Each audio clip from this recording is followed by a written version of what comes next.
Saya juga tidak menyangka diri saya kemudian diundang ke Silicon Valley, Amerika Serikat, untuk proses tawar-menawar perusahaan kami dibeli oleh salah satu perusahaan di Amerika. Mereka bukan sedang berhadapan dengan pebisnis, tapi ketika saya berangkat ke sana dan dialog dengan mereka, bicara tentang harga, saya seperti memandang mereka sedang berbicara dengan penghafal Quran. Ketika kemudian mereka 2 kali datang ke Indonesia untuk membeli perusahaan kami Paytrade, dan saya dengar mereka dari mulut mereka sendiri, mereka menawar 10 juta dolar. Kita perusahaan Paytrade, perusahaan payment gateway. Jadi saudara kalau mau beli pulsa, beli listrik, bayar-bayar ini dan itu, kita bayar pakai Paytrade. Mudah-mudahan nanti pembayaran UNS bisa pakai Paytrade. Nah, karena mereka pengen masuk ke industri ini, ya, ada Kasyong namanya di Hong Kong. Dia menjadi besar dan punya kemudian bank yang besar sekali, kemudian menjelajah ke berbagai negara bahkan benua, karena awalnya dia main di perusahaan payment, di perusahaan manajemen pembayaran lalu lintas transaksi. Mereka bilang, saya minat dengan perusahaan Anda, kita pengen masuk ke Indonesia lewat perusahaan Anda. Valuasinya saya dengar dari mereka 10 juta dolar.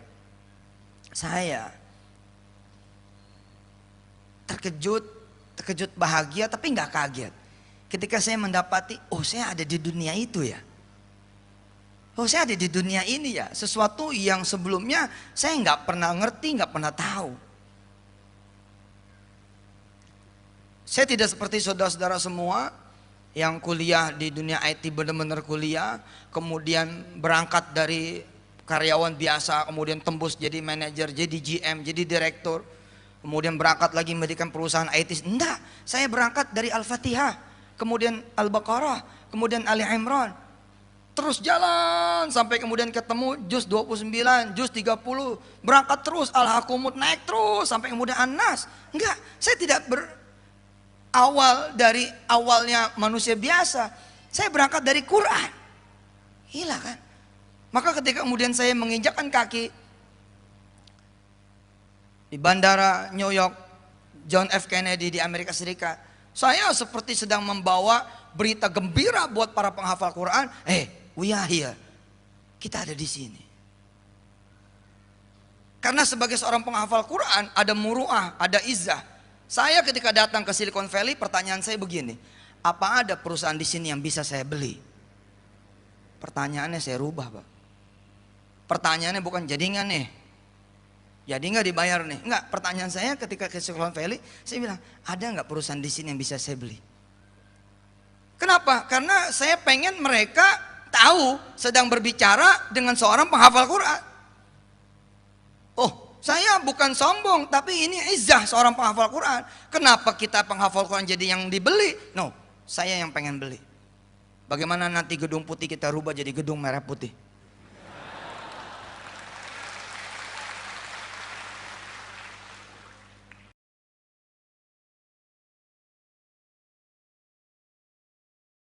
Saya membayangkan begini di urusan sholawat. Saya membayangkan begini, perhatikan, perhatikan. Ada orang ngucap salam kepada saya. Ustadz, kata asisten saya, kata orang dekat saya, kata family saya, Ustadz, ada salam. Dari siapa? Dari Pak Parmin. Nama Pak Parmin mulai nih, seng, ada di telinga saya. Pak Parmin. Pak Parmin mana? Solo. Oh iya, salam balik. Nih salah satu yang membuat saya mencintai sholawat. Pokoknya kalau nggak Quran, sholawat. Nggak Quran, sholawat. Nggak Quran, sholawat. Nih kayak begini. Jadi bawahnya saya panjangin sampai ke nanti negeri akhir. Teman saya, asisten saya, orang dekat saya, keluarga saya datang lagi.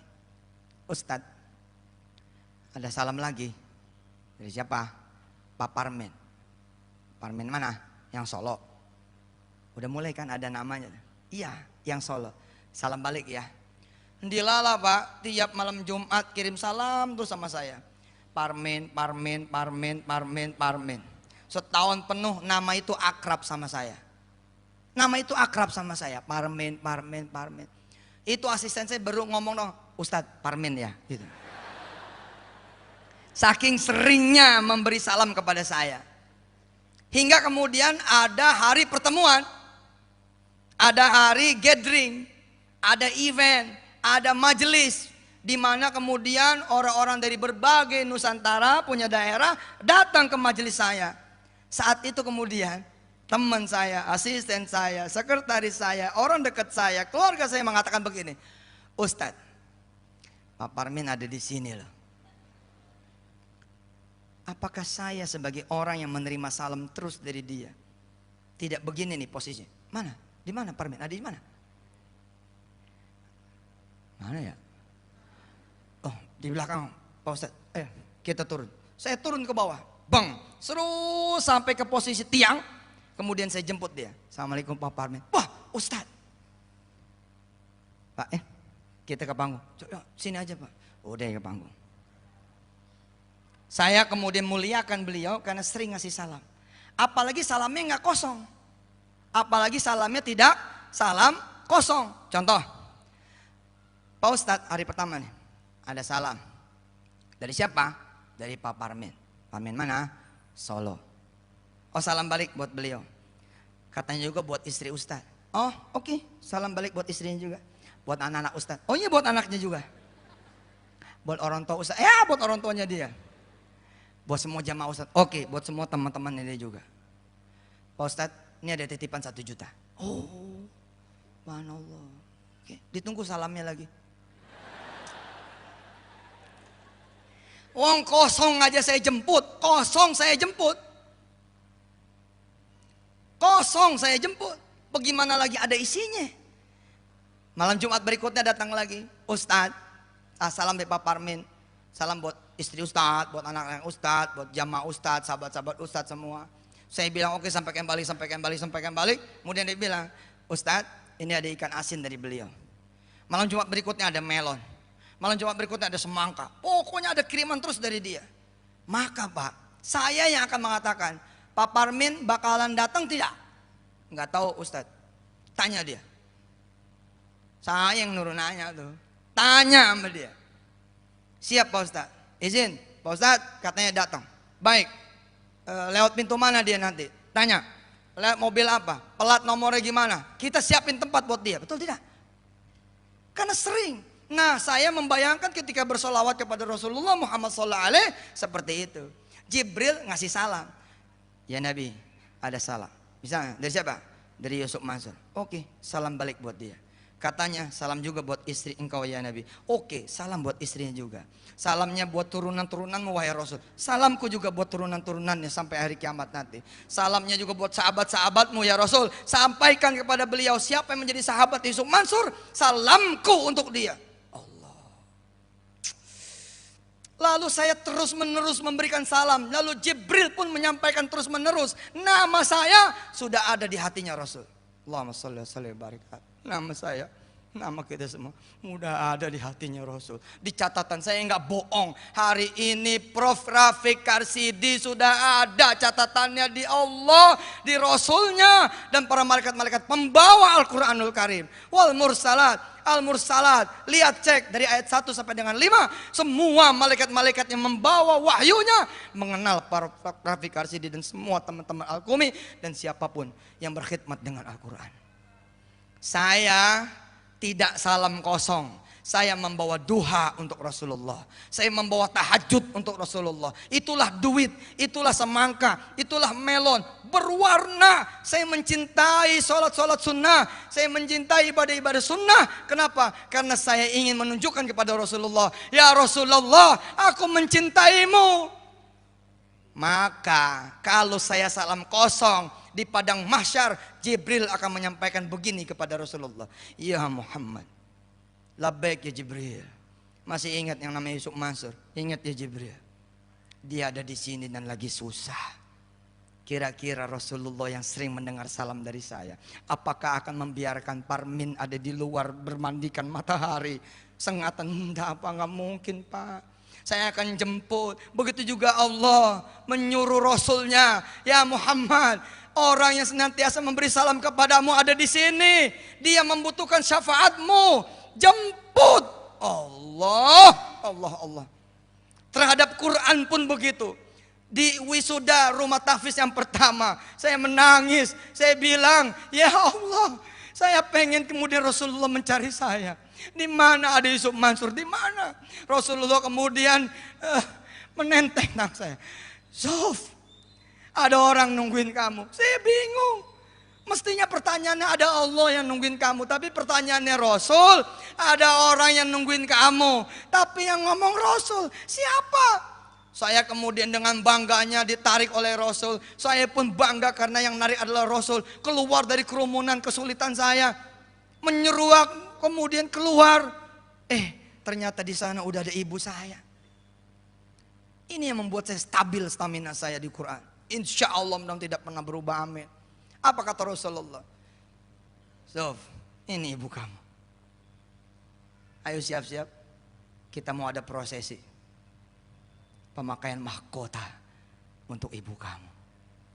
Lihat di sampingnya siapa? Itu ayah kamu. Siap-siap, Sof. Hari itu saya kemudian membaca Al-Quranul Karim dari surat Al-Fatihah. A'udzu billahi minasyaitonir rajim. Ada Allah di sana, ada Muhammad sallallahu alaihi wasallam, ada Jibril alaihi wasallam, ada para nabi-nabi yang lain, dan ada orang tua saya. Di dunia seperti orang tua sepasang yang kemudian mengantarkan anaknya.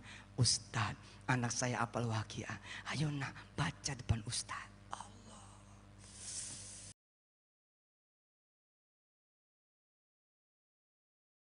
Minjem punya Ustaz Syihab biar jadi kayak Ustaz. Bismillahirrahmanirrahim. Assalamualaikum warahmatullahi wabarakatuh. Alhamdulillah, saya udah lama pengen ketemu, pengen matur, pengen jumpa dengan Profesor Rafiq Arsidi. Ya sekarang dikasih sama Allah Subhanahu wa taala. Ternyata lebih adem wajahnya dari yang saya perkirakan. Adem betul. Mudah-mudahan insya Allah di tangan beliau bukan cuma UNS seperti yang tertera di deklarasi, tapi seluruh perguruan tinggi di dalam negeri dan di luar negeri. Insya Allah nanti tergabung semua perguruan tinggi di 5 benua di bawah benderanya WNS, insya Allah. Amin. Mudah-mudahan insya Allah. Ustadz Syihab, terima kasih sudah membawa saya kemari. Kawan-kawan Deki Solo, Iskarima, dan teman-teman mahasiswa mahasiswi. Saya benar-benar punya jalan untuk membuat orang miskin menjadi kaya, untuk membuat orang yang bodoh menjadi pintar, untuk membuat orang yang lemah menjadi kuat. Saya dengan izin Allah SWT dan juga kawan-kawan yang bergerak di dunia Al-Quranul Karim seperti mendapatkan ilham dari Allah SWT, seperti doa kita, doa kami, doanya semua orang.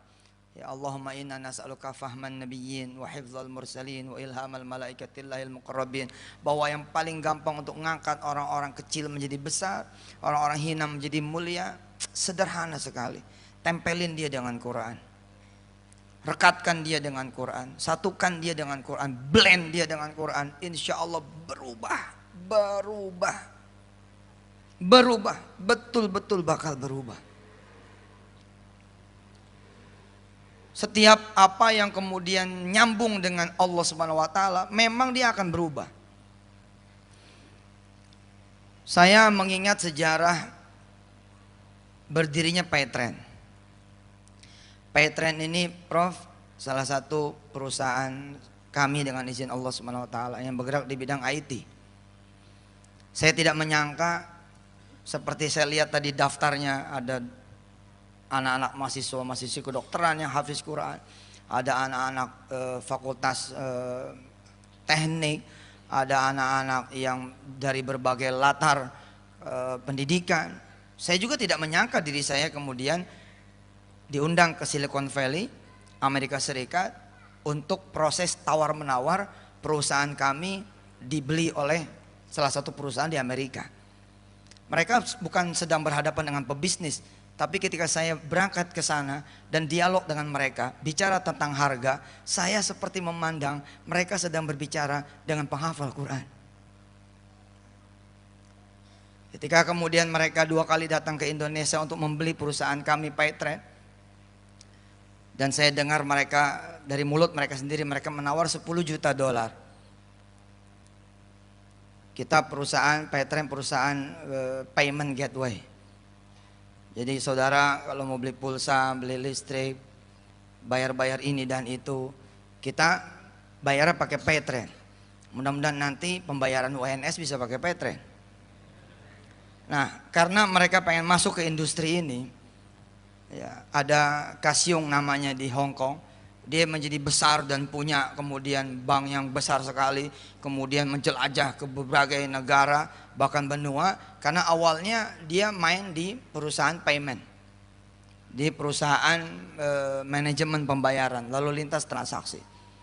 Mereka bilang, saya minat dengan perusahaan Anda, kita pengen masuk ke Indonesia lewat perusahaan Anda. Valuasinya saya dengar dari mereka 10 juta dolar. Saya terkejut bahagia tapi nggak kaget ketika saya mendapati, oh saya ada di dunia itu ya, oh saya ada di dunia ini ya, sesuatu yang sebelumnya saya nggak pernah ngerti, nggak pernah tahu. Saya tidak seperti saudara-saudara semua yang kuliah di dunia IT, benar-benar kuliah, kemudian berangkat dari karyawan biasa, kemudian tembus jadi manajer, jadi GM, jadi direktur, kemudian berangkat lagi mendirikan perusahaan IT. Enggak, saya berangkat dari Al-Fatihah, kemudian Al-Baqarah, kemudian Ali Imran, terus jalan sampai kemudian ketemu juz 29, juz 30, berangkat terus Al-Hakumut, naik terus sampai kemudian An-Nas. Enggak, saya tidak berawal dari awalnya manusia biasa, saya berangkat dari Quran. Gila kan? Maka ketika kemudian saya menginjakkan kaki di bandara New York John F. Kennedy di Amerika Serikat, saya seperti sedang membawa berita gembira buat para penghafal Quran. We are here. Kita ada di sini. Karena sebagai seorang penghafal Quran ada muruah, ada izzah. Saya ketika datang ke Silicon Valley, pertanyaan saya begini, apa ada perusahaan di sini yang bisa saya beli? Pertanyaannya saya rubah, Pak. Pertanyaannya bukan jadi nggak nih, jadi nggak dibayar nih, nggak. Pertanyaan saya ketika ke Silicon Valley, saya bilang, ada nggak perusahaan di sini yang bisa saya beli? Kenapa? Karena saya pengen mereka tahu sedang berbicara dengan seorang penghafal Quran.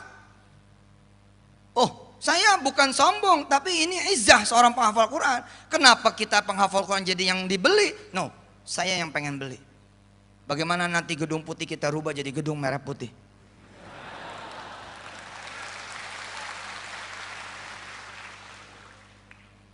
Saya melihat iklan, ngenes, hati saya ngenes. Saya sebagai orang yang mencintai Indonesia, karena Rasulullah menyuruh saya mencintai negeri, mencintai tanah air kita, mencintai bumi pertiwi. Orang-orang tua saya juga mengajarkan saya mencintai negeri saya. Ngenes. Ketika kemudian terulang lagi terulang lagi, ada iklan. Selamat datang Indosat Oredo. Buat sebagian orang itu peristiwa biasa. For me, buat saya itu bukan peristiwa biasa. Sedih saya. Udah lama saya mencontohkan ya proses kemudian lepasnya Indosat dari tangan negeri kita. Bagaimana Indosat yang saat dijual punya pelanggan 40 juta orang, kok bisa dilepas 13 triliun? Dan dilepasnya kepada perusahaan di negara asing. Padahal andai saja para pembesar kita menganut ekonomi kerakyatan, menganut ekonomi aslinya orang Indonesia, ekonomi gotong royong, patungan, Indonesia berjamaah, nggak bakal hilang Indosat. 13 triliun tawarkanlah ke 40 juta pelanggan. Cukup dengan satu short message, dengan satu SMS singkat, our valuable customer, pelanggan yang terhormat, mau nggak jadi ownernya Indosat? Kita butuh 13 triliun bagi 40 juta, kita bagi 3 tahun 36 bulan, ternyata cuma 9.000 perak, 9.027 perak. Sehingga kalimatnya cukup begini kalau saya kemudian menjadi pembesar saat itu. Dan tidak bicara kalau sih, insya Allah mudah-mudahan yang akan memimpin negeri ini adalah orang-orang yang memang berpihak kepada negerinya, berpihak kepada bangsanya. Cukup SMS-nya begini, tahan pulsa Anda 10.000 setiap bulan selama 36 bulan, welcome, you are my owner, you are my owner. Andalah pemilik barunya Indosat.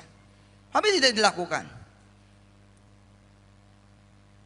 Terus jalan sekian tahun, kita menyaksikan presiden kita kemudian menyampaikan di depan layar kaca. Salah satu dari jutaan orang yang menonton adalah saya. Ketika ada salah satu orang kemudian bicara bagaimana dengan Indosat, dia punya satelit. Kemudian Pak Presiden waktu itu ngomong, kita tidak usah bicara Indosat, Indosat itu 200 triliun terlalu mahal. Saya ingat betul itu. Makanya dengan spirit itu saya alih-alih sudah tinggal bicara time schedule pembayaran 10 juta dolar, saya malah bilang saya mau buka kantor di sini. Saya mau beli salah satu perusahaan di sini. Gimana caranya? Karena saya mengingat, ya Allah, saya bilang, beberapa tahun kemudian valuasinya Indosat jadi 200 triliun. Memang sudah impossible untuk kita beli, karena memang itu bukan buat dijual, nggak mau dijual sudah. Kemudian datanglah iklan terbaru Indosat Ooredoo. Aduh, orang lain tertawa, saya menangis, asli menangis. Beberapa tahun sebelumnya BI merger dengan Maybank, dibeli oleh Maybank. Kalimatnya masih dua, BI Maybank. Tapi beberapa tahun setelah akuisisi, akhirnya kemudian Maybank mengumumkan tidak lagi memakai BI. Ini kalimat belum jadi Pak, tapi saksikan kebenaran omongan hari ini. Besok ketika dia mengatakan selamat datang Indosat Ooredoo, enggak. Itu ada kalimat yang kemudian akan terhapus karena emang bakal dihapus, yakni selamat tinggal Indosat. Sama seperti Sony Ericsson. Ketika kemudian Ericsson dibeli oleh Sony, namanya masih dua, Sony Ericsson. Besok kemudian Ericssonnya hilang, tinggal Sony-nya. Bagaimana kemudian orang sedunia lupa Stadion Etihad itu dulu stadion apa namanya? Lupa orang. Memang sudah begitu. Kalau barang udah dibeli, ya suka-suka yang beli. Saya nggak kebayang bila kemudian separuh bumi Indonesia atau malah seluruh kemudian rakyat Indonesia memakai Petren. Nggak kebayang sama saya. Jika kemudian servernya, sistemnya, manajemennya dimiliki oleh Amerika. Mendingan ame bini daripada Amerika. Ame bini aja deh. Kumi itu anak saya. Anak saya yang kedua namanya Kumi. Jadi Al-Kumi ini anak aneh nih. Wirda, Kumi, Kun, Hafiz, Aisyah. Anak saya 5 Prof. Alhamdulillah. 1 biang. Kumi, bangunlah. Kumi artinya bangunlah. Bangunlah. Kumi, bangunlah. Mu'annas. Bangun. Kumi. Bagaimana kemudian kita melihat di waktu yang akan datang tinggal Ooredoo. Saya mikir, oh kita dari dulu belajarnya mewarnai, bukan diwarnai. Betul tidak? Ahlul Quran besok harus mewarnai, bukan diwarnai. Maka saya datang. Terus kata dia begini, kata orang-orang Amerika begini, no, we back to subject, dia bilang. Kita balik ke subjek materi obrolan kita. Bagaimana tentang proses akuisisi? Saya bilang, enggak lah. Kita akan bicara kalau penawaran Anda 1 billion, saya bilang, 1 billion. Jadi kalau penawarannya itu 1 billion, 1 miliar dolar, baru saya bicara, baru kita bicara. Apa kata bulenya? Oh nggak bisa. Anda baru 700.000 pengguna. Baru 700.000 pengguna. Kalau mau bicara 1 billion, Anda harus punya 10 juta pengguna. Oh, saya bilang kalau 10 juta pengguna, 10 billion. Betul, karena Al-Quran mengajarkan kepada saya, antumul a'launa. Ente lebih tinggi, Sof. Jangan mau dibeli, harus ente yang beli. Besok kita ke Singapura, kemudian kita rubah namanya menjadi Singaparna. Perusahaan kita dibeli-beli melulu. Besok ya tugas kemudian Ahlul Quran adalah membuyback juga Indonesia. Sebagaimana kemudian juga membuyback akidah-akidah yang tergadai.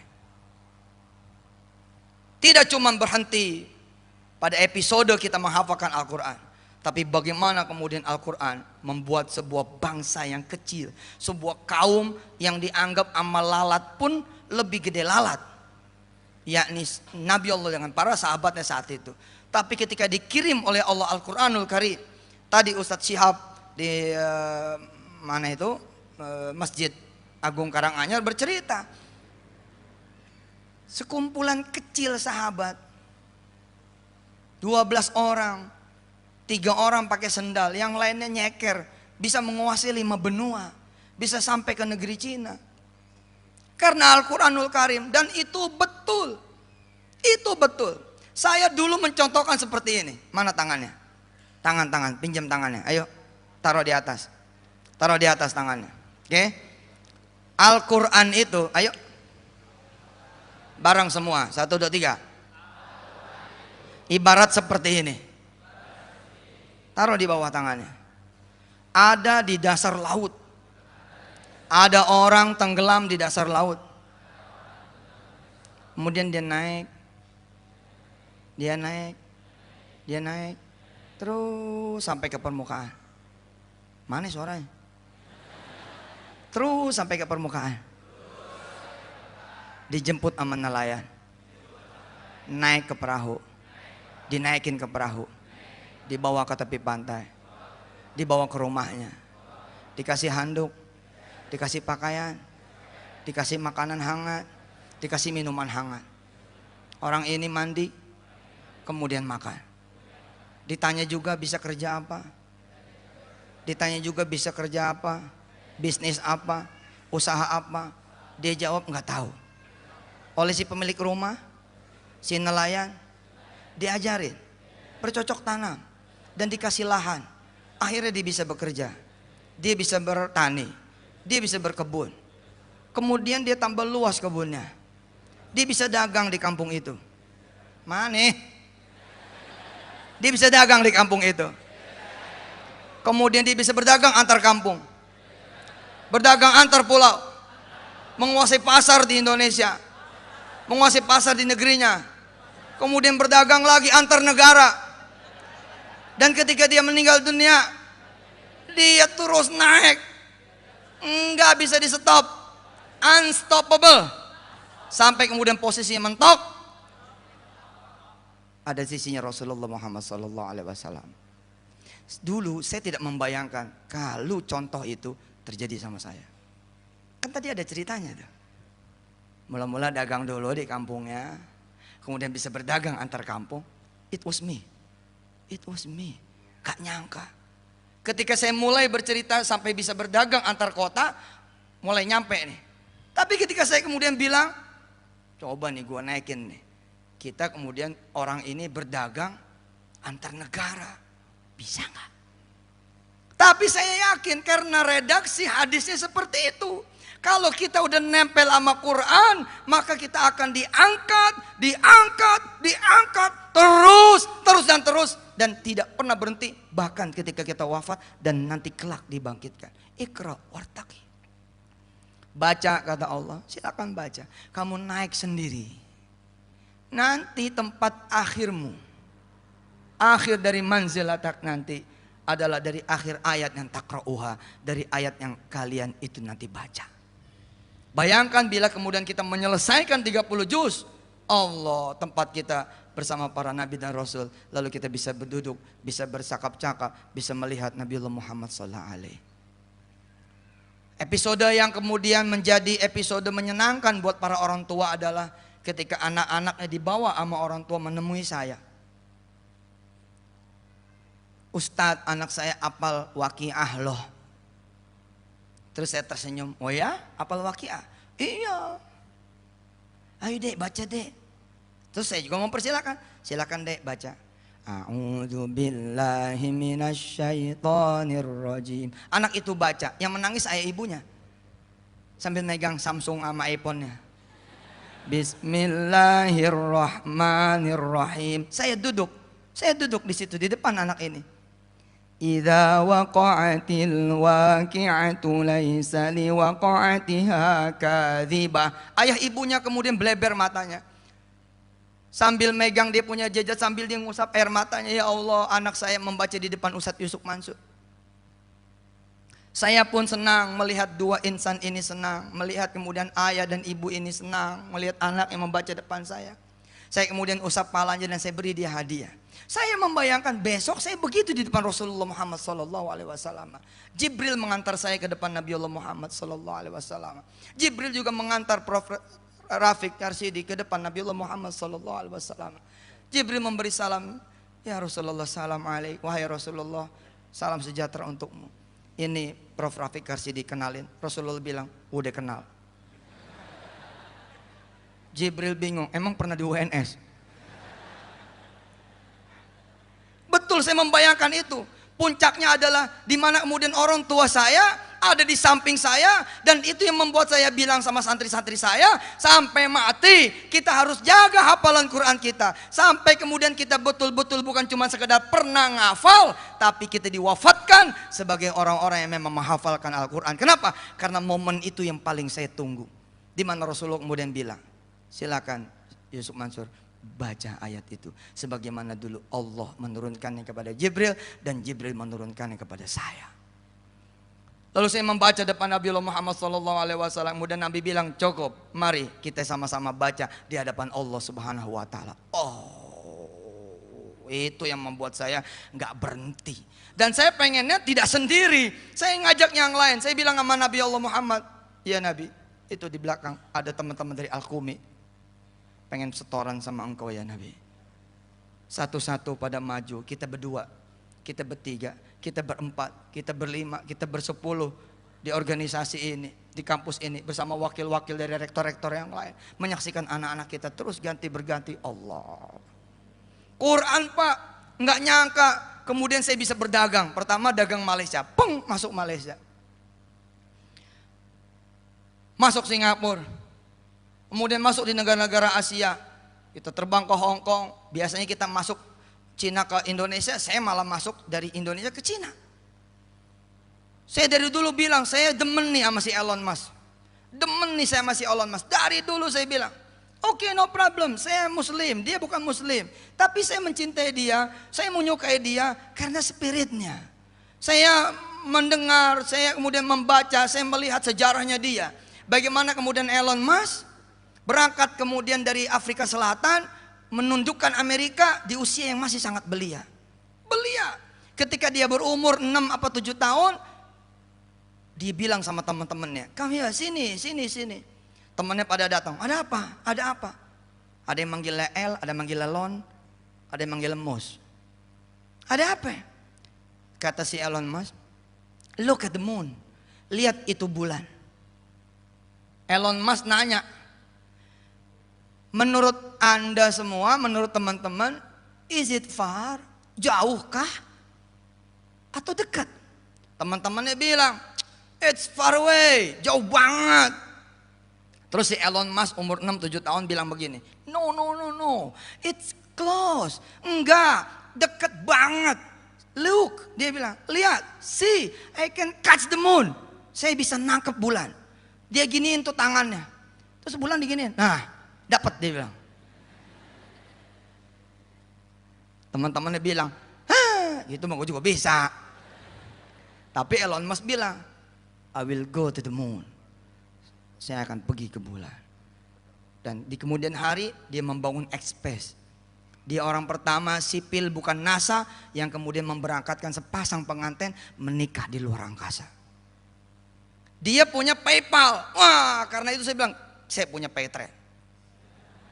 PayPal kemudian menjadi salah satu alat pembayaran resmi Amerika. Seluruh daratan Amerika pakai PayPal. Dan dia tidak ada Quran.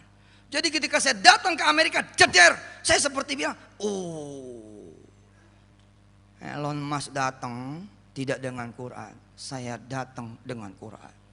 Lalu apa yang kami lakukan? Kami berangkat kemudian ke Texas, kita beli tanah di situ dengan kaum muslimin di sana. 2,1 hektar kita beli di Texas. Texas, bukan di Tawangmangu. Dan apa yang membuat saya bangga? Insya Allah tidak ada kesombongan, dan saya bangunkan Anda semua. Saya bisa begitu bukan karena apa-apa. saya memegang Quran. Memegang Quran. Seperti doa kita semua. Allahumma arhamna bil Quran waj'alhu lana imaman wa nuran wa huda wa rahmah. Allahumma zakkirna minhu ma nusina wa 'allimna minhu ma jahilna warzuqna tilawatahu ana al-laili wa atrafan nahar waj'alhu lana hujjatan ya rabbal alamin. Kita minta sebagai rizki kita semua. Salah satu puncak rizki adalah kita diizinkan membaca Al-Quran pagi, siang, sore, dan malam. Itu rezeki paling gede loh, bisa baca Al-Quran. Jadi saya mengingat nih, diri saya Yusuf Mansur yang berterima kasih betul kepada Allah. Di saat saya di kamar penjara, di sel yang dingin, Allah gerakin tangan saya mengambil Quran. Tidak kebayang kalau Allah menggerakkan tangan saya bukan untuk Quran. Nggak bakal saya berdiri di sini, nggak bakal. Sejak itu saya berusaha mencintai Quran agar Quran mencintai saya. Ketika saya meniti karir sebagai tukang antar ayam potong ke rumah-rumah makan, saya membawa serta Al-Quranul Karim. Mushaf tidak pernah saya tinggal. Hari ini memang saya sudah tidak lagi membawa Quran. Karena alhamdulillah Al-Quran fi sudurina. Al-Quran sudah di hati, tinggal dikeluarin aja. Dulu Pak, saya teman saya banget. Teman saya banget. Saya suka bilang sama teman-teman yang lain, sampai kapan lo jadi kurir? Ayo kita wudhu, kita sholat di musolanya rumah-rumah makan Padang. Saya ingetin teman-teman, apa kata teman-teman? Jam, Suf, lo aja sono, titip salam sama Allah ya, gitu. Selalu memang, omongan itu selalu kita dengar. Di episode apa aja kadang-kadang kita ngajak teman sholat, lu duluan deh salam ya gitu. Sama saya begitu. Kan orang nganterin nih, nganterin ayam, ada yang nganterin minyak, ada yang nganterin kulit ini, ada yang nganterin daging, ada yang nganterin ikan, ada supplier macam-macam. Semua ngumpul di dapur. Lalu mereka tidak langsung pulang. Kenapa? Karena nuker kwitansi. Nah, di antara pengiriman dan nuker kwitansi, saya pegang Quran. Itu yang membuat saya kemudian berangkat di Amerika. Lalu saya bilang sama Allah, ya Rabb, ji'na bil Quran. Ya Allah, saya datang sama Quran. Wirda juga datang ke Amerika dengan Quran. Umurnya 14 tahun. Dia tidak berangkat dengan duit. Orang menyangka itu kan putrinya Yusuf Mansur. Wajar. Enggak Pak, saya tidak ada, Wirda tidak punya piutang apa-apa ke saya. Itu Wirda dari umur 8 tahun. Dia bilang, saya mau ngapal Quran, mau minta hadiah dari Allah, pengen sekolah di Paris. Umur 8 tahun, 9 tahun. Ketika waktu kecil sepatunya rusak, dia datang ke saya ayahnya. Dan saya seorang ayah yang insya Allah, alhamdulillah dengan izin Allah mengerti. Allahus Samad, Allah nak, yang tempat kamu itu bergantung Allah. Allah juga tempat kamu meminta. Yang lain itu enggak ada apa-apanya, enggak bisa. Wa ya'buduna min dunillahi ma la yanfa'uhum wa la yadurruhum. Ketika dia bilang kepada saya, "Papa, sepatunya tuh udah mangap." Umur 9 tahun nih, 8 tahun 9 tahun. Beliin dong, Pak. Saya bilang mau Wirda, udah sholat? Belum. Sholat dulu ya, duha. Gitu. Bawa sepatunya, taruh di atas sejadah ya. Unjukin ke Allah tuh gitu. Si Wirda bilang, emang Allah bisa ngedengar Pak? Bisa Kak, Allah bisa ngedengar. Terus Allah tahu tempat beli sepatunya di mana? Tahu Kak, nanti itu urusan Allah. Anak 8 tahun lah, dialog sama anak 8 tahun kayak apa sih? Lalu Wirda sholat, dia bawa sepatunya ke situ. 2 minggu dia sholawatin 100 sholawat sepatu itu. Alhamdulillah kemudian saya diundang ke pabrik Nike. Begitu ceramah, kata direksinya, Ustadz foto dulu di sini. Sekalian ini ada hadiah buat Ustadz, sepatu. Kata direksi itu, Kebiasaan kami kalau orang datang ke pabrik kami kasih produk kami. Saya kebayang kalau saya ke pabrik Mercy.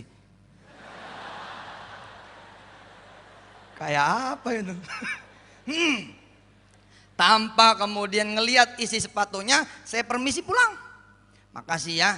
Terus sampai di mobil saya buka. Ternyata sepatunya warna merah. Allah, warna merah.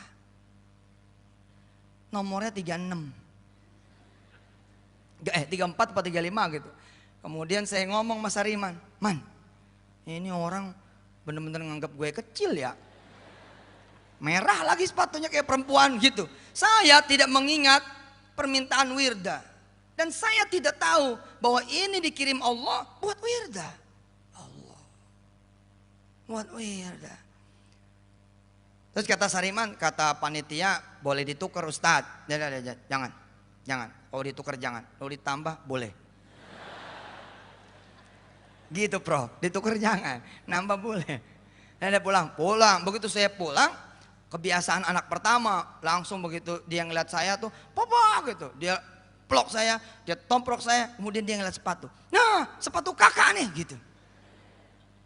Saya bilang, bener juga. Ini dialog 2 minggu yang lalu. Terus saya tanya dia, Kak, kamu bener terus baca sholawat, terus bawa sepatu ini ke sholat doa? Terus Pak. Maka ketika dia berumur kemudian 12 tahun, 13 tahun, dia tembak Amerika, dia pasang poster-poster di kamar dia. Ada satu kalimat kecil. Quran will bring me to everywhere, to anywhere. Kalimat dia tuh.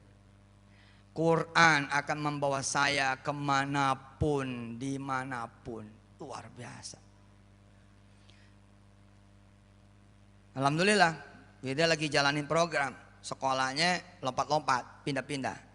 Jadi mulai dari New York dulu turunnya, jeder, situ sebulan di New York, pindah kemudian ke Washington DC pindah lagi terus. Nanti insya Allah seset 50 kota, 50 country, 50 state di Amerika. Wirda selesai pulang dan peninggalan dia adalah rumah tahfiz di seluruh Amerika Serikat. Dan bayangkan saudara, umurnya masih 14 tahun. Apa yang membuat dia seperti itu? Quran Pak. Quran itu. Quran, betul itu. Anda datang ke orang-orang yang miskin, ajarin dia Quran. Kalau nggak berubah, bohong, pasti berubah. Anda datang ke orang-orang yang sakit, ajarkan Quran kepada dia. Insya Allah penyakitnya lewat. Insya Allah. Ada seorang mahasiswa di ITB Prof.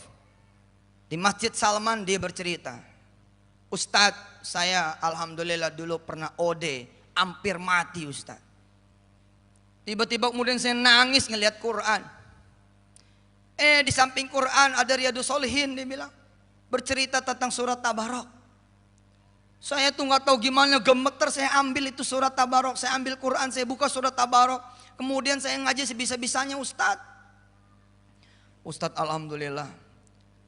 Ya mungkin ini teori kedokteran sih, insya Allah ketemu aja jawabannya. Kan dia tidak lagi mikirin OD-nya, dia tidak lagi konsentrasi dan fokus pada penyakitnya. Tapi dia bagaimana caranya, dia bilang, saya pengen mati dalam posisi sudah selesai menghafal Tabarok. Kenapa? Saya nggak mau ditanya tentang dosa-dosa saya. Saya tidak mau kemudian disiksa atas dosa-dosa saya. Kalau kita ngapal Quran, surat Tabarok, insya Allah di dalam kubur nggak ada malaikat yang berani nanya. Nggak ada yang berani, minggir, ini anak hafal Tabarok. Jangan main-main, jangan bercanda. Guru saya dengan gurunya Ustadz Irhamuddin, gurunya Ustadz Syihabuddin, Dr. Ayman Suwaid, dia bercerita, ketika kemudian kita di dalam kubur nanti akan ada pemuda atau pemudi, tergantung siapa yang meninggal dunia nanti, mendatangi kita. Ada sosok manusia yang sangat rupawan atau sangat jelita mendatangi kita.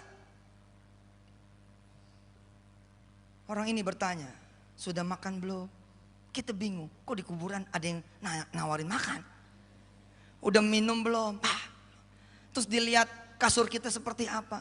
Lalu orang ini bilang, yang sosoknya begitu rupawan, begitu jelita, sebentar akan aku ambilkan makanan, sebentar aku akan ambilkan minuman, sebentar aku akan ambilkan kasur.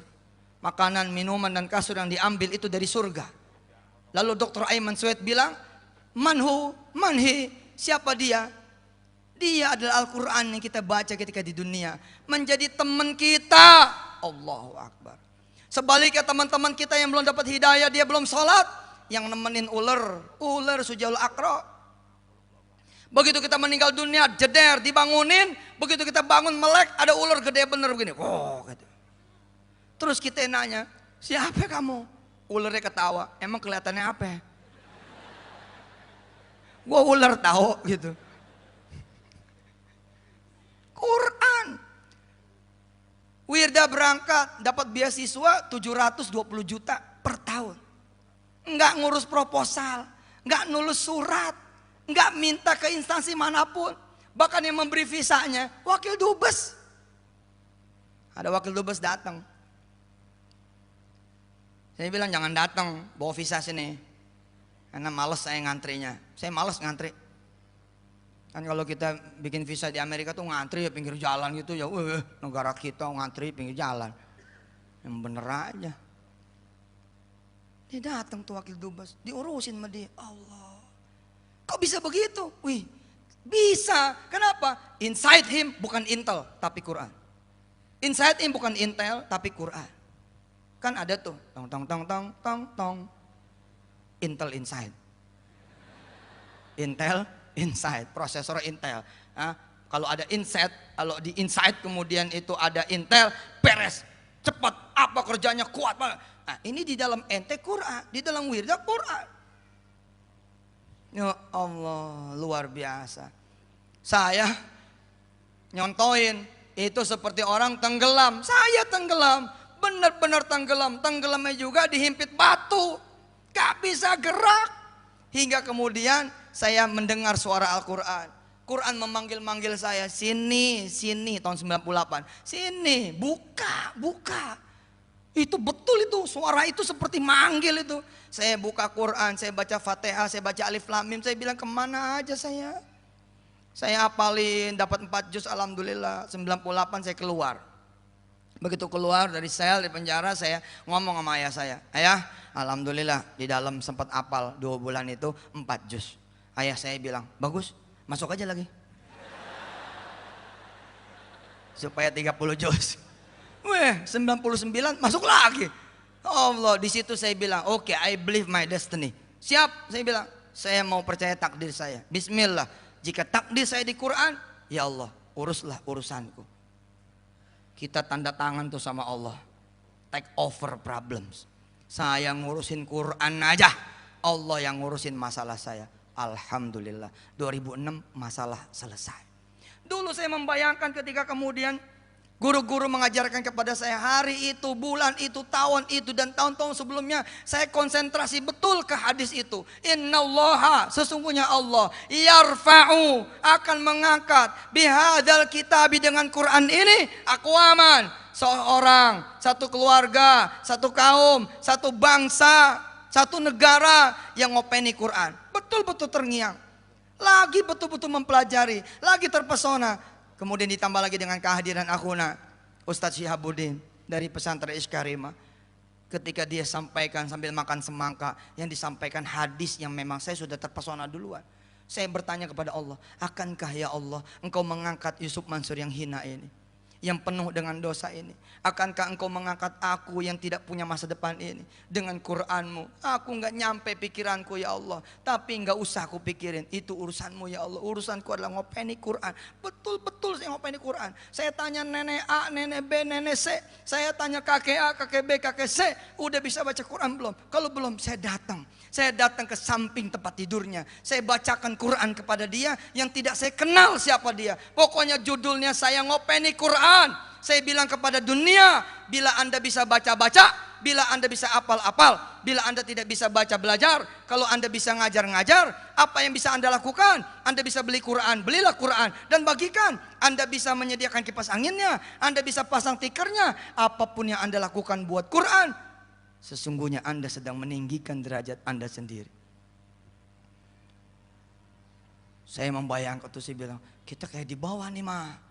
Ini sekarang di bawah nih mah, nanti naik, tak, sampai kepada nanti orang ini kemudian bisa berdagang antar negara. Oh, tiba-tiba saya ada di situ, Pak. Subhanallah. Petren sekarang sudah live, sudah punya kantor di sana. Tapi saya milih markasnya bukan di Silicon Valley. Saya milih markasnya di Washington DC. Kita pakai virtual office. Tapi coming soon insya Allah. Saya percaya banget. Bahkan kita mau beli tuh namanya Real Madrid. Kita mau beli. Real Madrid kita mau beli. Kita mau rubah jadi Real Masjid.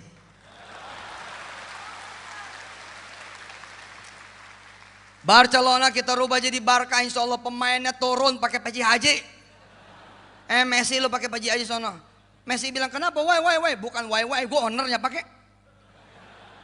Itu yang terjadi ketika Anda berjilbab kerja sama seseorang yang mengatakan pakai ini topi Natal. Anda nggak bisa ngomong apa-apa. Saya juga nggak bisa ngomong apa-apa. Gak bisa Pak.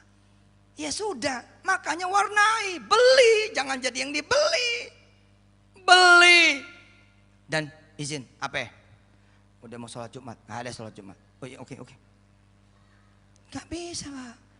Anda yang harus jadi pemimpin. Maka ketika pemimpin ketemu seperti Prof. Rafiq, kayak begini, Masya Allah, Alhamdulillah, dia pimpin. Allahu Akbar. Beliau tadi dengan kegembiraan yang menunjukkan begini, begitu, subhanallah. Pak, nanti Bapak ngomong seperti itu bukan dengan saya, dengan Rasul. Dengan Rasul Allah. Bawa tukang fotonya sekalian.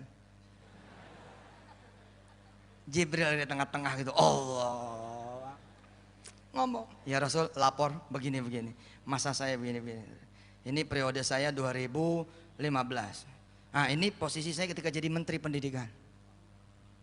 Di kabinetnya Yusuf Mansur. Ini begini. Enggak saya yang jadi menterinya beliau. Lapor. Saya tuh ya kalau menjaga semangat, menjaga ritme emosi, ke situ larinya. Contoh. Ini jam berapa sekarang ini? Jam 10.45. Zuhur jam berapa? Setengah 12. Enggak ada acara lain setelah saya ini? Enggak ada. Berarti kita sampai asar. Saya membayangkan begini di urusan sholawat. Saya membayangkan begini. Perhatikan. Ada orang ngucap salam kepada saya. Ustadz, kata asisten saya, kata orang dekat saya, kata family saya. Ustadz, ada salam. Dari siapa? Dari Pak Parmin. Nama Pak Parmin mulai nih, ada di telinga saya. Pak Parmin. Pak Parmin mana? Solo. Oh ya, salam balik. Nih salah satu yang membuat saya mencintai sholawat. Pokoknya kalau nggak Quran, sholawat. Nggak Quran, sholawat. Nggak Quran, sholawat. Nih kayak begini. Jadi bawahnya saya panjangin sampai ke nanti negeri akhir. Teman saya, asisten saya, orang dekat saya, keluarga saya datang lagi. Ustadz, ada salam lagi. Dari siapa? Pak Parmin. Parmin mana? Yang Solo. Udah mulai kan ada namanya. Iya, yang Solo. Salam balik ya. Dilala Pak, tiap malam Jumat kirim salam tuh sama saya. Parmin. Setahun penuh nama itu akrab sama saya. Parmin. Itu asisten saya baru ngomong dong, Ustadz Parmin ya. Gitu. Saking seringnya memberi salam kepada saya. Hingga kemudian ada hari pertemuan, ada hari gathering, ada event, ada majelis, di mana kemudian orang-orang dari berbagai Nusantara punya daerah datang ke majelis saya. Saat itu kemudian teman saya, asisten saya, sekretaris saya, orang dekat saya, keluarga saya mengatakan begini, Ustadz, Pak Parmin ada di sini loh. Apakah saya sebagai orang yang menerima salam terus dari dia tidak begini nih posisinya? Mana? Di mana Parmin? Ada di mana? Mana ya? Oh, di belakang Pak Ustadz. Kita turun. Saya turun ke bawah. Bang, seru sampai ke posisi tiang. Kemudian saya jemput dia. Assalamualaikum Pak Parmin. Wah, Ustadz. Pak, kita ke panggung. Coba sini aja Pak. Udah ke panggung. Saya kemudian muliakan beliau karena sering ngasih salam. Apalagi salamnya nggak kosong. Apalagi salamnya tidak salam kosong. Contoh, Pak Ustadz, hari pertama nih ada salam. Dari siapa? Dari Pak Parmin. Parmin mana? Solo. Oh, salam balik buat beliau. Katanya juga buat istri Ustadz. Oh, oke. Salam balik buat istrinya juga. Buat anak-anak Ustadz. Oh iya, buat anaknya juga. Buat orang tua Ustadz. Ya, buat orang tuanya dia. Buat semua jamaah Ustadz. Oke, buat semua teman-temannya dia juga. Pak Ustadz, ini ada titipan 1 juta. Oh, subhanallah. Oke, ditunggu salamnya lagi. Uang kosong aja saya jemput, kosong saya jemput. Kosong saya jemput. Bagaimana lagi ada isinya? Malam Jumat berikutnya datang lagi. Ustadz, salam dari Pak Parmin. Salam buat istri Ustadz, buat anak-anak Ustadz, buat jamaah Ustadz, sahabat-sahabat Ustadz semua. Saya bilang oke, sampaikan balik. Kemudian dia bilang, Ustadz, ini ada ikan asin dari beliau. Malam Jumat berikutnya ada melon. Malam Jumat berikutnya ada semangka. Pokoknya ada kiriman terus dari dia. Maka Pak, saya yang akan mengatakan, Pak Parmin bakalan datang tidak? Enggak tahu Ustadz. Tanya dia. Saya yang nurun nanya tuh. Tanya sama dia. Siap Pak Ustadz. Izin Pak Ustadz, katanya datang. Baik. Lewat pintu mana dia nanti? Tanya. Lewat mobil apa? Pelat nomornya gimana? Kita siapin tempat buat dia. Betul tidak? Karena sering. Nah, saya membayangkan ketika bersolawat kepada Rasulullah Muhammad SAW seperti itu. Jibril ngasih salam. Ya Nabi, ada salam. Misalnya dari siapa? Dari Yusuf Mansur. Oke, salam balik buat dia. Katanya salam juga buat istri engkau ya Nabi. Oke, salam buat istrinya juga. Salamnya buat turunan-turunanmu wahai Rasul. Salamku juga buat turunan-turunannya sampai hari kiamat nanti. Salamnya juga buat sahabat-sahabatmu ya Rasul. Sampaikan kepada beliau siapa yang menjadi sahabat Yusuf Mansur, salamku untuk dia. Lalu saya terus menerus memberikan salam. Lalu Jibril pun menyampaikan terus menerus. Nama saya sudah ada di hatinya Rasul. Allahumma sholli wa sallim barik. Nama saya, nama kita semua mudah ada di hatinya Rasul. Di catatan saya nggak bohong. Hari ini Prof. Rafiq Karsidi sudah ada catatannya di Allah, di Rasulnya, dan para malaikat-malaikat pembawa Al-Quranul Karim. Wal mursalat. Al-Mursalat, lihat cek dari ayat 1 sampai dengan 5. Semua malaikat-malaikat yang membawa wahyunya mengenal para Rafiq Karsidi dan semua teman-teman Al-Qumi dan siapapun yang berkhidmat dengan Al-Quran. Saya tidak salam kosong. Saya membawa duha untuk Rasulullah. Saya membawa tahajud untuk Rasulullah. Itulah duit, itulah semangka, itulah melon. Berwarna. Saya mencintai sholat-sholat sunnah. Saya mencintai ibadah-ibadah sunnah. Kenapa? Karena saya ingin menunjukkan kepada Rasulullah. Ya Rasulullah, aku mencintaimu. Maka kalau saya salam kosong di padang mahsyar, Jibril akan menyampaikan begini kepada Rasulullah. Ya Muhammad, labbaik ya Jibril. Masih ingat yang namanya Yusuf Mansur? Ingat ya Jibril. Dia ada di sini dan lagi susah. Kira-kira Rasulullah yang sering mendengar salam dari saya, apakah akan membiarkan Parmin ada di luar bermandikan matahari sengatan? Enggak mungkin Pak. Saya akan jemput. Begitu juga Allah menyuruh Rasulnya, ya Muhammad, orang yang senantiasa memberi salam kepadamu ada di sini. Dia membutuhkan syafaatmu. Jemput. Allah. Terhadap Quran pun begitu. Di wisuda rumah tahfiz yang pertama, saya menangis. Saya bilang, ya Allah, saya pengen kemudian Rasulullah mencari saya. Di mana ada Yusuf Mansur? Di mana? Rasulullah kemudian menenteng tangan saya. Zuf, ada orang nungguin kamu. Saya bingung. Mestinya pertanyaannya ada Allah yang nungguin kamu. Tapi pertanyaannya Rasul, ada orang yang nungguin kamu. Tapi yang ngomong Rasul, siapa? Saya kemudian dengan bangganya ditarik oleh Rasul. Saya pun bangga karena yang narik adalah Rasul. Keluar dari kerumunan kesulitan saya. Menyeruak, kemudian keluar. Ternyata di sana udah ada ibu saya. Ini yang membuat saya stabil stamina saya di Quran. Insya Allah mudah-mudahan tidak pernah berubah, amin. Apa kata Rasulullah? Sof, ini ibu kamu. Ayo siap-siap. Kita mau ada prosesi pemakaian mahkota untuk ibu kamu. Lihat di sampingnya siapa? Itu ayah kamu. Siap-siap Sof. Hari itu saya kemudian membaca Al-Quranul Karim dari surat Al-Fatihah. A'udzu billahi minasyaitonir rajim. Ada Allah di sana, ada Muhammad sallallahu alaihi wasallam, ada Jibril alaihi wasallam, ada para nabi-nabi yang lain, dan ada orang tua saya. Di dunia seperti orang tua sepasang yang kemudian mengantarkan anaknya. Ustaz, anak saya apal Waqiah. Ayo nak baca depan Ustaz. Allah. Biasa. Ini Pak. Bayangin nih yang begini. Kalau cuman dunia saya bilang nodop, nggak ada keraguan. Ente mau apa? Ente mau S2, mau S3, mau di mana? Punya Allah. Apa kata guru saya Ustaz Syihab? Tinggal minta. Allah sudah menjamin lewat Rasulnya. A'toituhu. Aku akan berikan kepada dia. Sa'u'ti. Aku akan berikan kepada dia. Apakah dia meminta ataukah dia tidak meminta, aku akan berikan kepada dia. Bahkan afdol, lebih tinggi, lebih besar, lebih bagus, lebih kuat, lebih mewah, lebih mahal daripada apa yang orang lain minta tanpa Quran.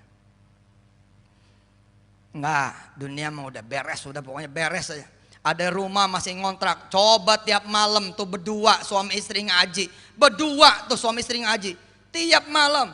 Kalau cuman kebeli kontrakannya itu bukan Quran. Perhatikan. Kalau cuman kebeli kontrakannya itu jadi kontrakan dia, bukan Quran. Quran itu Pak, 9 kanan, 9 kiri, tanah 3.000 belakang, tanah lapangan bola lagi di depan. Semua Pak akan diberikan kepada orang ini. Kenapa? Karena ada Quran di dalamnya. Disedot semuanya. Wut. Saya dulu nggak kebayang mobil saya bisa 1.000 lebih banyaknya. 1.000. Yusuf Mansur mobilnya 1.000. Coba. Bagaimana ceritanya itu Pak? 1.000 nggak kebayang sama saya. Saya waktu menyedekahkan mobil satu-satunya, saya bilang sama istri saya, Mah, kalau cuma diganti 10 mobil masih masuk akal nih. Tapi kalau kita sedekah di tahun 2003 ini, sedekah CRV kita ini, mobil GRV kita ini, terus diganti sama Allah 700, itu tuh yang gak masuk akal. Gimana caranya ya? Allah bilang, Mathalul ladzina yunfiquna amwalahum fi sabilillahi kamathali habbatin ambatat sab'a sanabila fi kulli sumbulatin mi'atu habbah. Wallahu yudha'ifu liman yasha. Wallahu wasi'un alim. Saya bilang bagaimana Mah? Masuk akal enggak sih kalau Allah membayar 700 mobil buat kita? Istri saya bilang, soal masuk akalnya emang bukan akal kita, Pak. Udah bismillah aja, nolin aja, injak, peng, injak tuh. Hari ini saya mendapati. Saya waktu itu ngukur begini Pak. Kan saya pernah jadi office boy tuh di Toyota Rent-A-Car. Jadi tugas saya satu tim ngebersihin 180 mobil tiap pagi. Tiap pagi. Dan saya suka woi, lu tuh ya udah jadi orang kecil, mulut lu diem aja. Jangan, lu sambil sholawat, lu sambil istighfar, sambil kemudian berzikir, sambil baca Quran. Teman-teman gosok-gosok aja gitu loh. Nggak ngapa-ngapa, malah ada yang nyanyi segala. Oh ngapain nyanyi? Saya kalau ke pintu tol lewat, ada orang yang kemudian sambalado. Aduh. Lu nggak berubah, saya bilang jujur, pakai Quran biar berubah. Saya pakai Quran. Orang-orang bilang si Jaman mah, si Yusuf mah nggak di mana ngaji mulu. Ngaji mulu. Tapi itu dia, ketika kemudian bersentuhan sama Quran, tidak keluar dari Quran, saya berdiri di sini dengan izin Allah Subhanahu wa taala. Ayo saudara-saudara semua.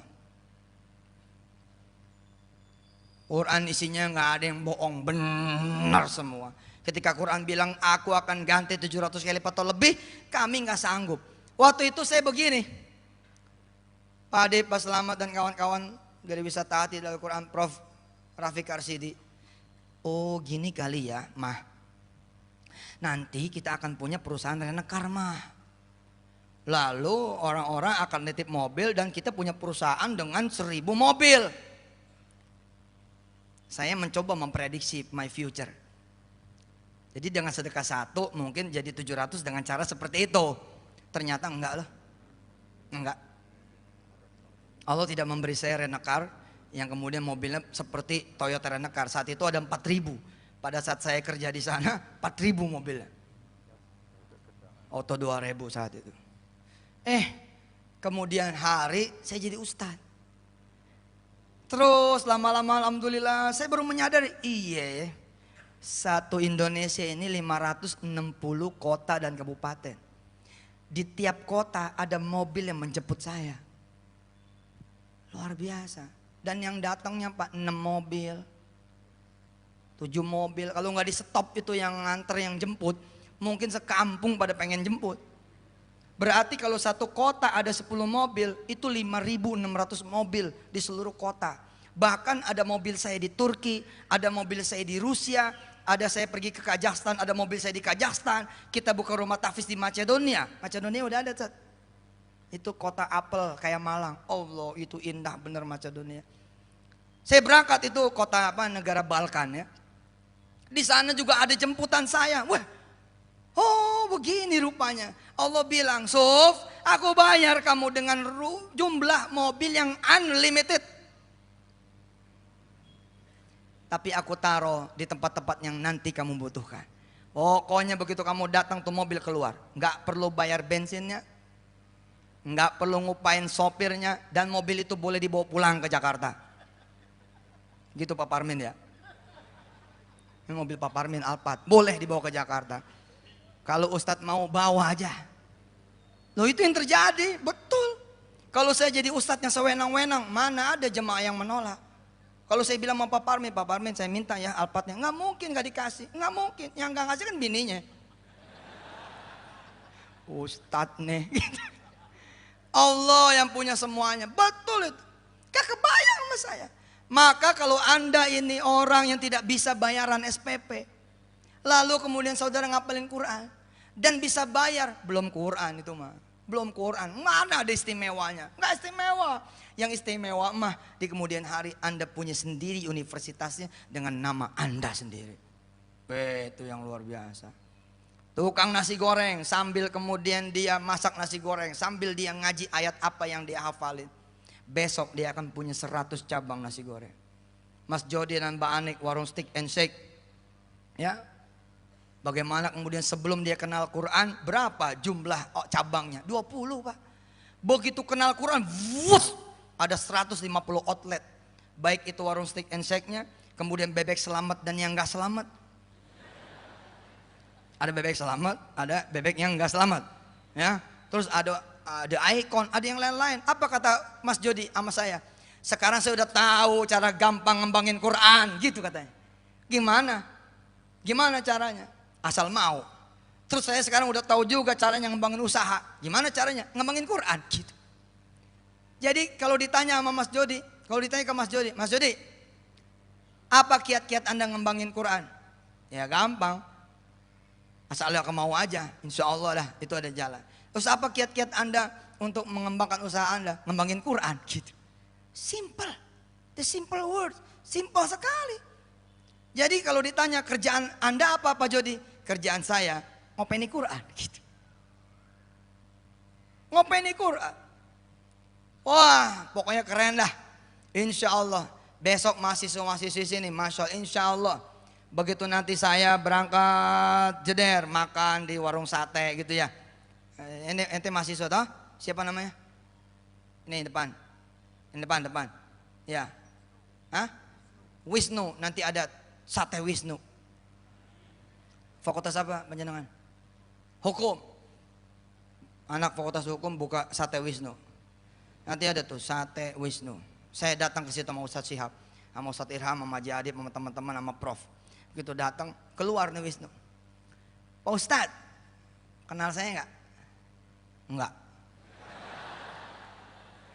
Siapa? WNS. Wah, ini punya ente? Iya Pak Ustadz. Ini cabang yang ke-78 Pak Ustadz. Oh. Satu cabang berapa omsetnya? Ya antara 30-40 lah. Untungnya berapa? Ya bersih-bersih 15 lah. 10% dah. Berarti bersih 3 juta. Wow. 4 juta. Wow. Yeah. Berapa tadi cabangnya? 78. Wow.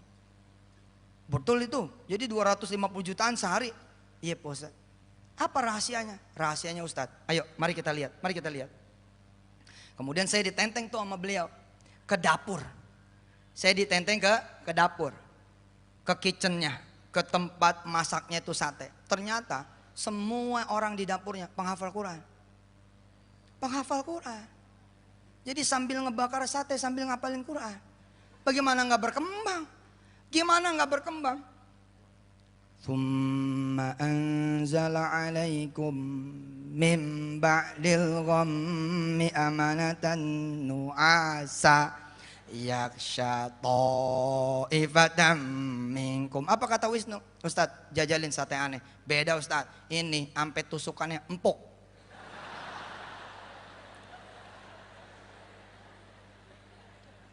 Udah benar, udah betul. Quran itu udah betul. Yang penting jangan kemudian membelakangi Quran. Jangan sampai kemudian meninggalkan Quran. Ustadz, apa? Banyak kok penghafal Quran yang hidupnya susah. Enggak, gua nggak percaya. Panggil. Nggak percaya saya, nggak percaya banget. Ada penghafal Quran hidupnya susah, nggak percaya saya. Kecuali proses. Proses Pak. Masa nggak berproses? Proses dong. Terus saya datang dia. Assalamualaikum Ustaz. Iya. Betul kamu hidupnya susah. Iya Ustaz. Buat makan aja saya nggak ada. Kamu penghafal Quran? Iya Ustaz. Tahun berapa selesai? Ada 2 tahun yang lalu. Semalam sholat malam? Enggak. Ya bukan itu mah. Ya bukan Pak. Ya bukan lah. Prestasi namanya. Prestasi. Prestasinya apa? Oh hafal Quran. Prestasi. Belum hafal Quran. Prestasi. Sholat zuhur 2:30.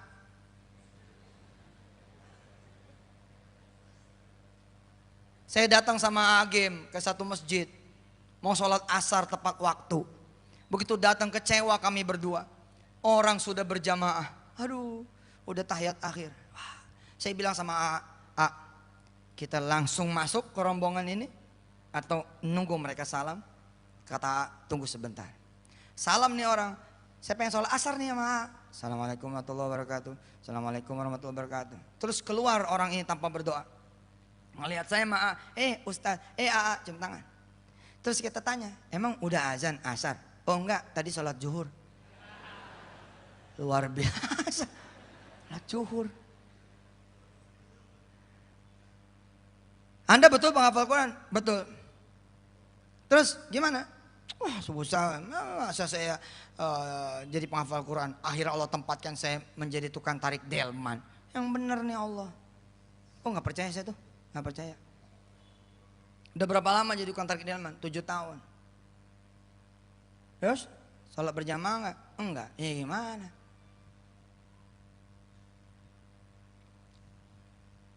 Orang yang kemudian tidak dapat berkahnya Quran karena dia berhenti. Jangan berhenti. Ketika narik delman, ya sambil ngaji Quran itu loh. Nih datang nih ke Monas atau datang ke sini Solo, kemudian dia narik delman yang wisata itu loh. Kemudian naik nih orang.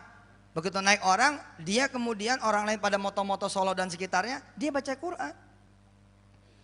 Walillahi mulkus samawati wal ard, wallahu ala kulli syai'in qadir. Sambil kemudian ngangonin itu kudanya, sambil kemudian merah sapinya, sambil kemudian ngangon kambingnya, sambil kemudian jagain warungnya. Terus begitu.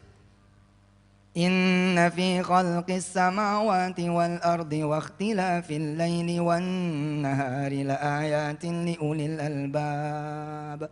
Ada orang beli, Mas bakso, tutup sedekah, lainin baksonya dulu. Selesai lainin baksonya. Berangkat lagi. Inna fi khalqis samawati wal ard wa ikhtilafil, bang bakso, tutup, layanin dulu. Pergi orang itu beli, baca lagi. Inna fi khalqi, bang baksonya, gue tutup aja warungnya nih. Gua ngaji nggak kelar-kelar nih. Tapi benar.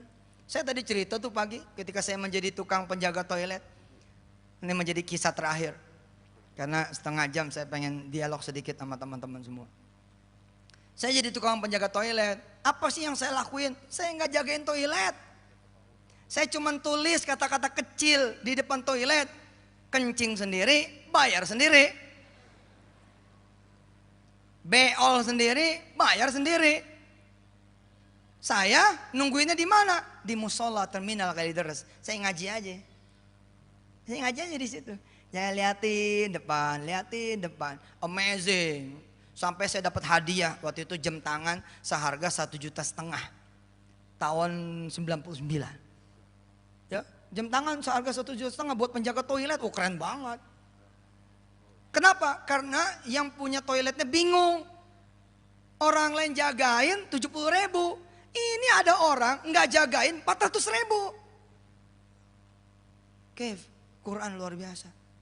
Subhanallah. Lihat ya tadi indeks prestasi yang ditunjukkan sama Prof. Rafiq Arsidi. Waduh, ada yang 3,73. Allah, ada yang 4,3.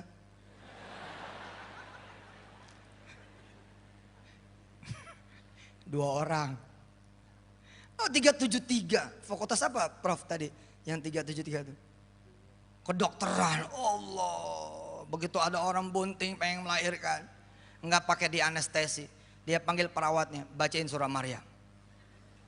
Bacain surah Maryam. Perawat duduk. Suaminya disuruh duduk dengerin.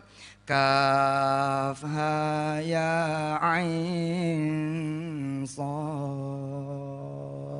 Itu bayi di dalam pengen keluar. Pengen dengerin dari luar. Hebat loh. Orang datang dibacain Quran. Allah, saya aja sakit nih. Saya kalau sakit nih, saya panggil santri-santri itu. Santri masuk ke kamar saya, kemudian pada duduk, pada bacain Quran. Allah, adem. Kumi ya, nomor 2 tuh anak Kumi. Tuh nurunin wirda. Kalau saya pusing tuh, diambil wudhu. Diambil wudhu, kemudian dia datang, dibacain tuh. Dipegang tuh kepala saya. Papa, mudah-mudahan papa sehat ya. A'udzubillahi minasyaitonirrajim. Allah. Ar-Rahmanu 'allamal Qur'ana khalaqal insana 'allamahul bayan. Ayah siapa yang enggak baik digituin? Dipegang sama anaknya Allah. Apalagi dipegang sama bininya. Masya Allah. Sehat dah. Enggak jadi sakit. Bangun dah kita bangun. Bangun semua udah dipegang sama istri mah. Alhamdulillah. Emang ngerti lu tawa-tawa aja. Udah ketawa aja. Pengen jodoh, udah open Quran, nanti jodoh dihadirkan oleh Allah. Enggak perlu nulis-nulis di jilbab, call me please. Enggak perlu. Tolong telepon saya, ngapain? Ntar Allah yang pilihkan. Allah, insya Allah ada laki-laki yang tersembunyi pandangannya dari pandangan orang lain. Yang tersembunyi tangannya tidak pernah memegang tangan orang lain. Dia yang akan diperkenalkan Allah kepada anda para bidadari surga. Nanti ketika kemudian menikah, niatkan untuk menjadi sepasang suami istri yang kemudian memiliki anak-anak penghafal Quran sebelum usia 7 tahun. Keren. Keren itu. Insya Allah mudah-mudahan. Keren. Yang laki-laki juga begitu. Dah insya Allah lah. Bahkan saudara bisa kok beroperasi ya. Saudara cari saudara-saudara yang susah. Itu saya lakukan. Saya datang Ustaz Siap ke teman-teman saya zaman dulu. Ke saudara-saudara saya. Saya bilang, utang lu berapa? Gitu. Oh kenapa mau bayarin ya? Gitu. Enggak, gue mau ngajarin lu Quran. Apa hubungannya? Bayar utang sama Quran? Ada. Begitu gue selesai ngajarin lu Quran, lu doa. Supaya utang lu lunas. Insya Allah utang lu lunas. Betul. Semua yang percaya pada episode tahun 98, 99 sampai 2006 success story semua. Nggak ada yang fail, nggak ada yang gagal. Ayo ciptain generasi baru. Di mana nanti anda akan berangkat. Ya pergi ke Polandia. Ngapain? Sana anda ekspor batok kelapa. Batok kelapa tuh diekspor ke Polandia. Luar biasa itu. Anda berangkat ke Polandia sambil terima pembayaran, tanda tangan sambil Anda buka rumah tafsir di sana. Anda berangkat ke Belanda, Anda nanti S3 di Jerman barangkali, Anda nanti S2 barangkali di Belgia atau di Norwegia sana.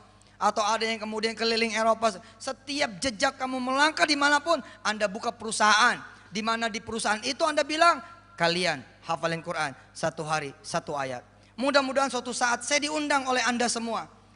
Meresmikan gedung bikinan Anda. Anda membuat gedung, 4.000 karyawan Anda duduk khataman Quran. Lalu saya dengan Prof Karsidi datang, Prof Rafiq datang. Ini katanya hafal khataman Quran. Kok nggak pada megang Quran? Gitu. Ini ada alumni UNS nih dan alumni kemudian PT-PTN yang tergabung di Alkumi. Satu orang bikin gedung 30 lantai. Agenda pembukaannya hari Senin. Salah satu agendanya khataman Quran. Datang nih saya dengan Prof. Karsidi. Sebagai alma mater saya kan pernah di UNS nih sekarang, berarti kan alma mater nih. Saya diundang, kita bingung Prof. Kok katanya hataman Quran ya? Tapi kok nggak pada megang Quran ya? Qurannya mana? Dengan bangganya, jebolan UNS, anggota dari Al-Qumi mengatakan 4.000 karyawan kami semuanya 30 juz. Allah. Nggak perlu hataman Quran pakai buka Quran. 30 juz. Begitu jam 12 siang tidak ada hidangan apapun. Tidak ada makanan, tidak ada minuman. Saya nanya sama Prof. Karsidi, ini peresmian gedung kok nggak ada makanan? Iya, sebab kami semua berpuasa. Oh nasib. Datang ke perusahaan kayak begini. Keren kan, luar biasa. Besok insya Allah Anda akan saksikan 737-800 akan mendarat di Indonesia. Dan pilot yang pertama kali menerbangkan adalah seorang hafizul Quran. Insya Allah. Jadi saya udah tawar. Saya udah berangkat ke Boeing. Udah berangkat Pak, saya ke Boeing. Saya mau ditanya, saya berangkat kan itu di sono Pak, layer 3, layer 4 orang Indonesia. Orang Indonesia Pak. Itu yang ngegedein Boeing orang Indonesia. Waduh, Indonesia Masya Allah hebat. Saya dikasih tuh tour VVIP. Saya ditanya sama bule-bulenya, ini orang yang mau beli pesawat. Oh saya bilang no. I'm coming here to buy your factory. Sembarangan aja pengen beli pesawat. Gue mau beli pabrik lo tau gak? Enggak, saya orangnya emang suka begitu. Demen aja begitu tuh. Jadi pesawat apa yang Anda mau beli? Enggak, saya mau beli pabriknya. Dia bilang impossible, nggak mungkin. Saya bilang jangan bilang nggak mungkin, lu gua aduin sama Tuhan gua loh. Kun fayakun, tahu nggak lo? Tapi bule-bule itu bener loh. Saya itu nggak usah ada tanya jawab lah ya, 15 menit lagi juga. Saya tuh pernah kan mau beli pesawat tuh dulu tuh ya, tahun berapa itu, patungan usaha. Kita bikin surat Pak ke Embraer. Embraer nolak, Pak Adib, Embraer nolak. Kata Embraer begini, emang siapa itu Yusuf Mansur gitu, pengen beli pesawat segala gitu. Prim Air, saya lewat PT namanya Prim Air. Prim Air lapor ke saya, Pak Ustadz, Embraer nggak mau ngobrol sama kita. Kenapa? Karena Pak Ustadz tidak ada track record di industri pesawat terbang. Begini aja Pak Ustadz, Pak Ustadz masuk aja deh ke jajaran komisaris kami, gitu. Jadi Pak Ustadz masuk ke jajaran komisaris Prim Air, kemudian nanti kita bikin surat lagi ke sana bahwa Anda berbicara dengan komisaris kami. Saya bilang sama dia, enggak, ini bukan cara gua. Udah, gua yang balas suratnya. Jadi dia pengen tahu dulu siapa saya. Suratnya saya balas Pak, tulisan tangan. If you wanna know about me, just googling. Saya bilang itu benar, itu terjadi itu Pak. Saya bilang kalau Anda pengen tahu siapa saya, Google aja Yusuf Mansur. You will find out nanti who is he, who is me. Saya bilang siapa, who am I? Anda bakal tahu siapa saya. Udah buka. Di luar dugaan, bule-bulenya bilang, wow, amazing, he is famous. Baru tahu. Tadi nanya siapa lo katanya. Datang tuh bule-bule, dia bilang ayo kita makan malam di Hyatt. Wah keren. Saya tuh Pak, saya Ustadz, kalau duduk kayak begitu tuh saya tidak memposisikan, demi Allah saya tidak memposisikan sebagai seorang pebisnis. No, saya lagi memposisikan sebagai seorang penghafal Quran. Jadi duduk nih di Hyatt, Bang, perwakilan dia, ada direktur Asia Pasifik, kemudian duduk didampingin manajer, kemudian lokalnya bla bla bla, ngobrol sama saya. Pas pembukaan, saya bilang gini, baik, mari kita buka, we open this meeting with suratul Fatihah. Oh, gua tahlil dulu. Bingung bule-bule, what sih Fatihah? Gua nggak mau tahu, pokoknya meeting gua yang mimpin kan, begitu. Ingat ya, kita yang mimpin, jangan dipimpin. Hati-hati, jangan. Jadi kita yang mimpin. Jadi kalau harus ada meeting, kita yang mimpin pembicaraan. Terus saya langsung memaparkan problem. Asik kan? Begitu saya ngomong, langsung saya paparkan problem. Saya bilang, bapak-bapak, makasih sudah mau makan malam dengan saya. Kita punya masalah. Bule-bule pada 4 orang tuh bule. Apa? Problemnya apa? Ini yang bayar siapa? Saya bilang. Ini mesti jelas dulu nih siapa yang bayar. Oke, on me dia bilang, saya yang bayar. Oke, kita lanjut. Iyalah gue gak ada duit. Dia yang bayar dong, kan yang punya kepentingan dia bukan gue. Enak aja gue yang bayar, dia yang punya kepentingan. Nah kalau urusan bayar, kita dibayarin gak apa-apa. Jangan yang bayarin. Insya Allah nanti akan ada rumah sakit. Dari mulai security-nya sampai kemudian kepala rumah sakitnya, semua hafiz dan hafizul. Allah, keren. Begitu ada orang loading barang, security masuk. Mau ngantar apa Pak? Mau ngantar obat. Sudah hafal Ali Imran? Belum Pak, hafalin dulu. Baru masuk. Berat Pak, Ali Imran. Nah bisa, ayo ikutin saya. Alif Lam Mim. Supir truk barang ngaji. Alif Lam Mim. Oke masuk, itu sudah Ali Imran ayat 1. Oke. Kamu 100 kali ngantar barang kemari, 100 ayat. Jadi siapa suppliernya rumah sakit kami? Adalah supplier yang hafiz Quran juga. Allah. Insya Allah bakal kejadian. Nanti begitu dilantik, tidak ada Quran di atas presiden yang dilantik. Nggak ada. Habis katanya yang ngelantik, dia hafal ngapain pakai Quran? Itu kan yang dilantik pakai Quran, yang kagak hafal Quran. Lah kalau presidennya udah hafal Quran, iya buat apa? Kata yang ngelantik dia hafal, tempel begini aja. Insya Allah. PR masih panjang, tapi Allah akan menemani kita. Amin. Insya Allah. Kita berdoa bersama-sama. Sebagai penutup doa, kita langsung minta ayah kita. Doa, kita langsung minta pemimpin kita. Doa, kita langsung minta Prof. Rafiq Karsidi agar kita semua yang menjadi anak-anaknya. Saya juga termasuk anak, insya Allah. Mudah-mudahan saya bisa S3 di sini. Amin. Insya Allah beasiswa beres, bahkan dapat uang saku. Tenang. Saya lagi selesai S2 Pak, ekonomi syariah. Doain nih, mudah-mudahan bisa selesai. Nah saya bilang, jadi pengusaha balik kampus, balik. Nggak bener itu, yang bener aja. Ayo kita berhenti sekolah, kita berhenti dari. Nggak bener, nutut ilmu tiba ada kok nyuruh-nyuruh berhenti. Saya termasuk motivator yang tidak bersepakat agar Anda menjadi pengusaha lalu meninggalkan kampus. Enggak, karena itu saya contohkan, ayo kuliah lagi. Ayo belajar lagi, ayo kemudian S2, ayo S3. Kalau perlu sekarang S5 Note sama S6 Edge Samsung ya. Orang baru S3 gitu udah S5. Alhamdulillah. Ya, kita aminkan doa dari Prof. Rafiq Karsidi. Mudah-mudahan Allah Subhanahu wa taala mengabulkan doa beliau untuk kita semua, untuk bangsa ini, untuk negeri ini, bahkan untuk dunia dan semesta. Kepada beliau saya persilakan, kami persilakan, saya cukupkan akhirul kalam. Hadanallahu wa iyyakum ajma'in. Assalamualaikum warahmatullahi wabarakatuh. Saya. Luar biasa. Makasih. Insyaallah. Barokah.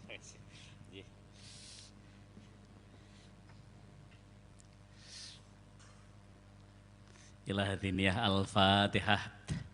A'udzubillahi minasyaitonir rajim. Bismillahirrahmanirrahim. Allahumma sholli ala sayyidina. Bismillahirrahmanirrahim. Maliki yaumiddin. Iyyaka na'budu wa iyyaka nasta'in. Ihdinas mustaqim. Shiratal ladzina an'amta 'alaihim ghairil maghdubi 'alaihim waladdallin. Allahumma sholli ala sayyidina Muhammad wa ala ali sayyidina Muhammad. Hamdan syakirin, hamdan na'imin, hamdan yu'afi wa yukafihu mayyidah. Rabbana walakal hamdu wa jikal karimi wa atimi sultanik.